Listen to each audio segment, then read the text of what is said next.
Her fingers brushed mine for a second, then the passport was gone, into my sister's manicured hand. "She deserves the world," Mom said.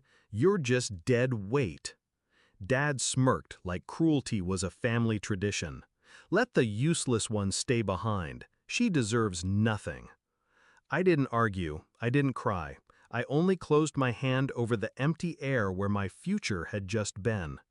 They thought I was powerless. They were wrong.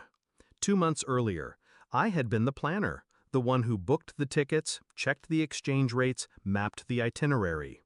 When my sister posted family trip on her Instagram story, she got the likes. When Dad talked about how she deserved a break, Mom nodded. I noticed the way they said she and not we. It wasn't the first time. She was the golden child, pretty, charming, unemployed, but in their eyes, that was because she hasn't found her calling yet. Meanwhile, I worked double shifts and paid the utility bills. No one noticed. Then I overheard it. Mom on the phone with Aunt Lina. "She doesn't need to go, she'll just drag us down. The trip will be better without her." A pause. "Yes, I'll take her passport when she's not looking." Something in me shifted that day.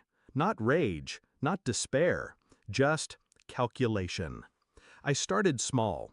First, I handled the booking accounts, changed the airline passwords, printed the travel insurance documents in my name only. No one noticed. They never asked questions if I was the one handling boring details. Then I applied for a travel rewards credit card, in Dad's name. I had his ID from the time he told me to just pay the bills online for me. I routed all the bonuses to a private account they didn't know existed. I also made copies of their passports, high-quality scans. My sister's too. 3 days before the flight, I accidentally left the group itinerary open on my laptop, where my sister could see. She took screenshots, like she was stealing something from me. Perfect. While they slept, I logged in and altered the bookings. Same flight number, same times, except their tickets were now for a week later. Mine stayed for the original date. I also flagged their accounts for identity verification with the airline. That would require them to present original documentation in person at the ticket desk. And of course, I made sure they wouldn't have those originals. Back to the airport. I stood at the gate, my carry-on beside me. Mom and Dad were at the check-in counter with my sister, confident, smug.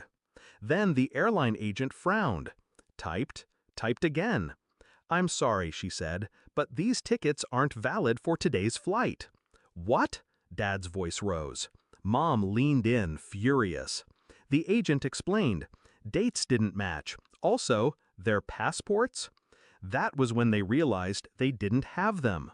I had slipped them out of Mom's handbag an hour earlier during the taxi ride. She didn't notice. She was too busy berating me about being grateful for letting my sister take my place. I watched the panic bloom in their faces. Watched my sister's mascara smudge as her voice went sharp. "Fix it, Dad! Fix it!" They couldn't. Security was calling final boarding for my flight. I stepped forward, passport in hand. My passport. Mom turned, eyes wide. You had it all along?" "I earned it," I said. Calm, cold. Dad tried to grab my arm. "You can't leave." I looked him in the eye.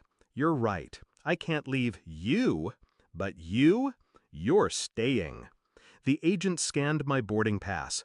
The beep was the sweetest sound I'd ever heard. Somewhere over the ocean, my phone buzzed. 20 missed calls from Mom, 32 from Dad, 44 from my sister. The voicemails were chaos, yelling, bargaining, sobbing. I smiled. I turned on airplane mode. 1 week later, I posted a photo from a white sand beach. Caption, "Dead weight can float just fine without you." Their trip? Canceled. Too many security complications after the passport fiasco. Their travel funds had also mysteriously disappeared into fraudulent charges they now had to dispute. Meanwhile, my own travel account was full. They taught me my worth by trying to take it away. I taught them what happens when you mistake silence for weakness.